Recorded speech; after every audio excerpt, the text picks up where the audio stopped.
মা এখনো অঙ্ক বোঝে না। একটা রুটি চাইলে দুটো নিয়ে আসে। কোথাও যাওয়ার সময় 20 টাকা চাইলে 50 টাকা পকেটে ঢুকিয়ে দেয়। মা ইংরেজিও বোঝে না। আই হেট ইউ বললে উল্টে না বুঝে ছেলেকে ভালোবেসে বুকে টেনে নেয়। মা মিথ্যেবাদী, না খেয়ে বলে খেয়েছি। পেটে খিদে থাকা সত্ত্বেও নিজে না খেয়ে প্রিয় খাবারটা ছেলের জন্য যত্ন করে তুলে রাখে। মা বোকা, সারা জীবন কলুর বলদের মতো রান্নাঘর আর আমাদের ভালো মন্দের পিছনে কাটিয়ে দেয়। মা চোর, বন্ধুদের সাথে পিকনিকে যাব বললে রাতেই বাবার পকেট থেকে টাকা চুরি করে আমাকে দিয়ে দেয়।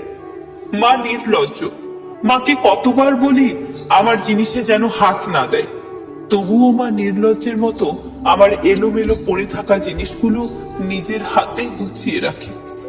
মা বেহায়া, আমি কথা না বলে